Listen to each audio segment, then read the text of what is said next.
Hey, Dad! We've got a package here! They're asking for your signature! As a delivery worker, I found it endearing to watch a child leading their father back to the front door at a delivery location. Could you please sign here? I offered the father a smile and handed over the document for him to sign. However, the sight of me turned him stark white, and he became completely still. My name is Holly. I'm 30 years old and work as a delivery driver for a shipping company. I was born into a fairly affluent family thanks to my father's prosperous business.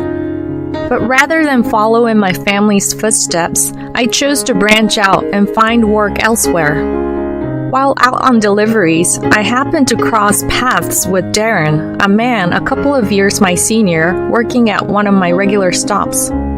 He courted me, and before long, we were wed. Today, we are parents to a beautiful son, and we lead a blissful life together. My parents never pushed me to step into the family business.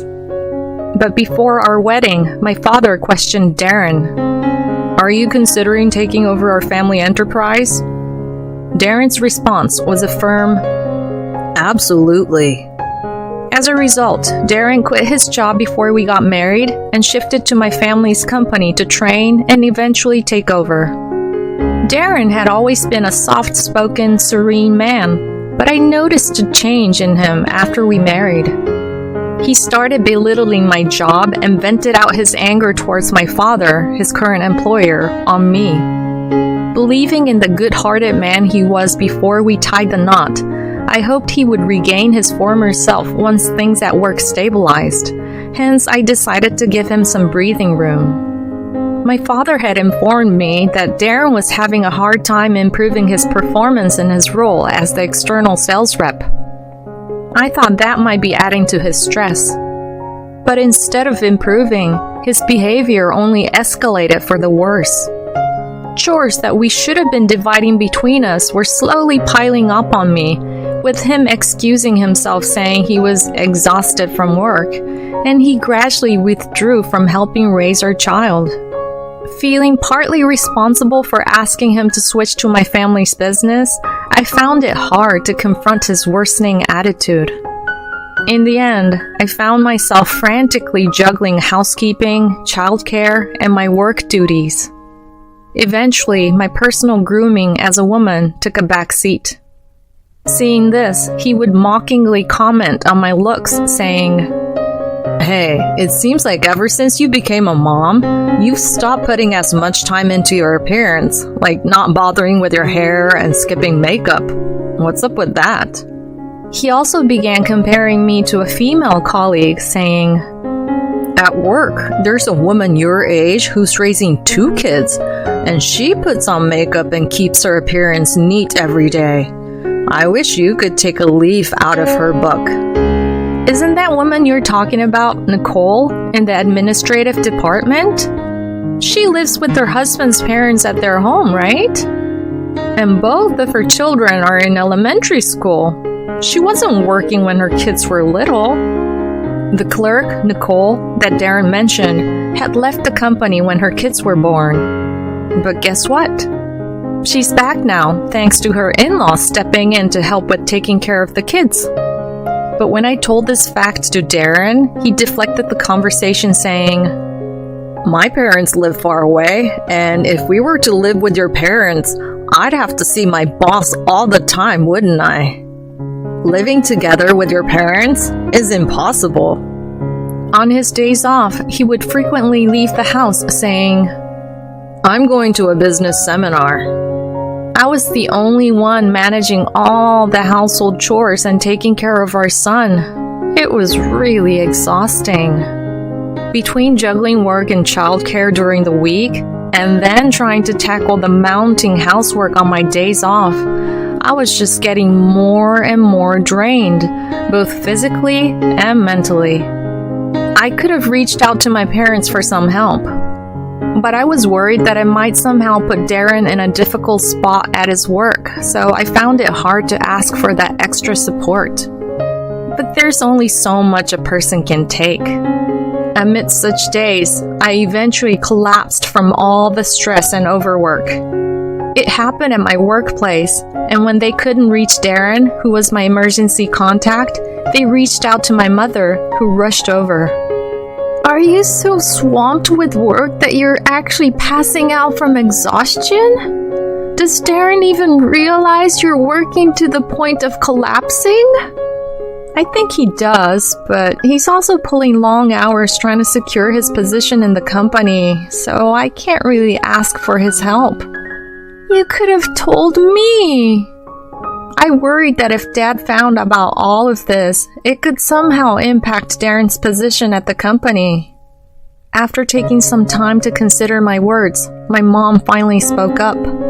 From now on, talk to me before things get this bad. The following day, I got a message from my father. We need to have a talk.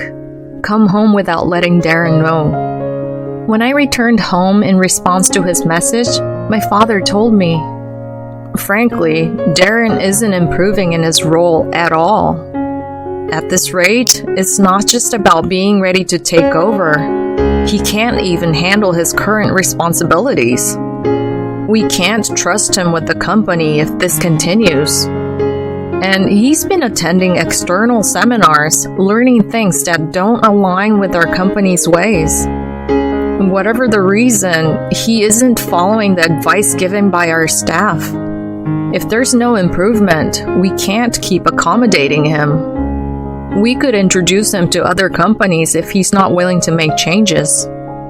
It might be better for him to find a place that suits his style, he said, leaving me in deep thought. I decided to have a serious talk with Darren. That night, I brought up the topic with him. Did you know that I passed out yesterday? The doctor said it was due to overwork. I can't handle all the housework, childcare, and my job alone anymore. So I need you to help around the house and with raising our child. But I'm already stretched thin trying to secure my position in your parents' company. I'm already at my limit. The moment he heard my story, Darren retorted in an angry tone. The kind Darren I used to know seemed to have vanished completely. Dad told me that your performance isn't improving and you keep butting heads with the company's methods instead of following them. He said there's no way you can be his successor at this rate. Maybe you should focus more on understanding our company before attending all those business seminars.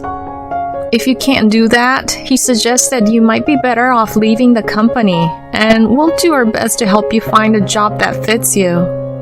So, what's your plan? I was hesitant to mention all this, but given his refusal to listen, I finally brought up the company issue. As soon as I mentioned the company, Darren seemed lost for words. Then he glared at me. Are you trying to control me by bringing up my work? Is this some kind of threat? That's not what I meant. So all my efforts so far have been for nothing, haven't they? I would have been much better off staying at my previous company. But in reality, you're not improving at all, despite receiving a high salary, right?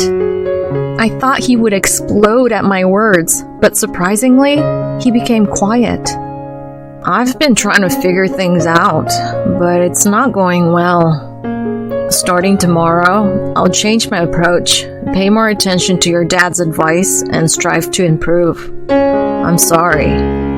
Even though his sudden change in attitude felt strange, all I could reply was, whether that's true or not is for my father to decide. I hope you can earn his approval. After that, Darren started to chip in a bit with the housework, and I began to leave our son with my mother, which greatly eased my burden. But one day, when I visited my parents' house to leave my son, I happened to run into Ellen, who works at my father's company. It seems she had come to pick up some documents my father had forgotten. I encountered her just a few feet away from my parents' house. Seeing me, she made a slightly awkward expression. We made a small talk for a while, but then she said, I'm sorry, but I thought you should know. This might not be my place, but there's something I need to tell you. Actually, I moved recently and saw Darren coming out of a woman's house in the neighborhood. When I mentioned it to my husband, he said that Darren might be her boyfriend as he often visits during the day. I was speechless at this revelation from the company employee. Continuing on, she said, "But that woman has a child. My husband said that the child calls Darren Daddy. But it doesn't seem like they're living together, so my husband thought it was a complicated family situation." I was stunned by what I heard. I somehow managed to drop off my son with my mother and get through my workday, but honestly, I couldn't focus on anything and ended up leaving early. I decided to talk to my mother about it. After hearing my story, my mother was furious, but she said, "It could be a misunderstanding. You should hire a private investigator to look into it thoroughly. I can provide the money if necessary. Let's not involve your father in this." Using my own savings, I hired a private investigator. The results came back quickly. Darren was in a relationship with a barmaid named Vicky, and they even had a 5-year-old daughter together. The investigation also revealed why his sales performance wasn't improving. Apparently, under the guise of outside sales, he was visiting Vicky's house and spending time with his other family. Swallowing back tears, I decided to take action. Armed with the evidence from the investigator, I hired a lawyer who specialized in divorce cases and started making arrangements for a divorce. With the documents prepared by the lawyer, I decided to deliver Darren's belongings when he was visiting Vicky's house. When I rang the doorbell at her house, a little girl who was probably their daughter came out. My heart sank seeing this innocent child, but I calmly said, "I have a delivery. I need a signature. Could you please call your mom or dad?"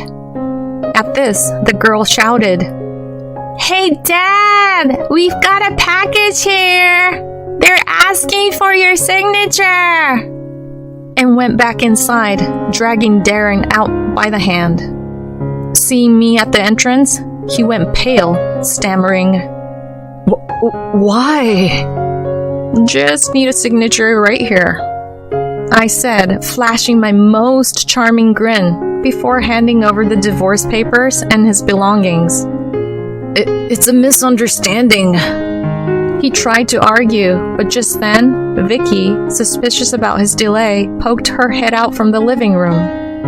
"Oh, and this must be Vicky?"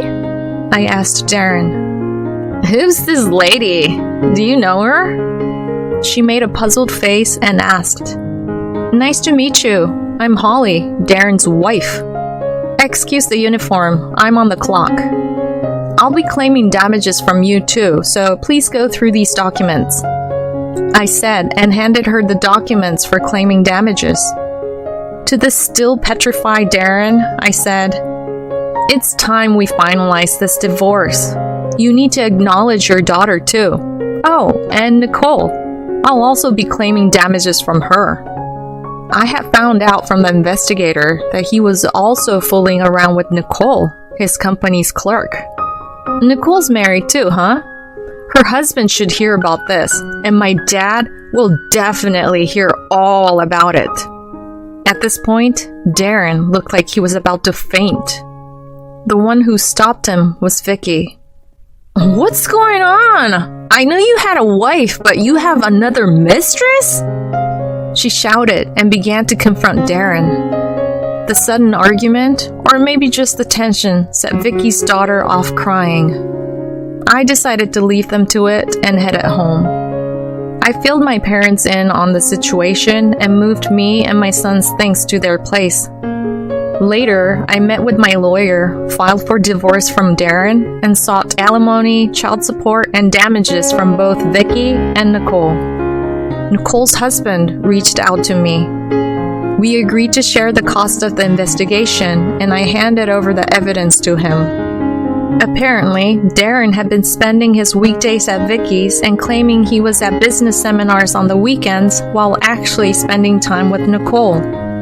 Turns out, he didn't follow the company's guidance simply because he was easily swayed by a young internet entrepreneur. And surprisingly, in the midst of this chaos, it was revealed that Vicky was also involved with another married man, which just made things even more complicated. But I chose to focus only on getting what was due to me. In the end, I was granted the alimony and child support I sought, and the divorce was finalized without any hassle. Darren seemed to have started a new life with Vicky and their daughter. My dad was ready to sack Darren, but I convinced him otherwise. Eventually, due to their misconduct at work, Darren and Nicole received pay cuts and demotions. I wanted him to stick around because I figured the others at work who knew about his affair and subsequent divorce wouldn't exactly be friendly towards him. I thought it would be better for him to suffer in a hostile workplace. I was right, and Darren, now just a regular employee with a significantly reduced income, couldn't stand the hostile environment and quit a few months later. According to Ellen, who lives near Vicky, the sound of Darren and Vicky's daily arguments can be heard all over the neighborhood. Although Darren and Vicky were living together, it was clear that their relationship was extremely sour. Then I got a message from Darren pleading for a reconciliation. "I've realized how important you are to me, Holly.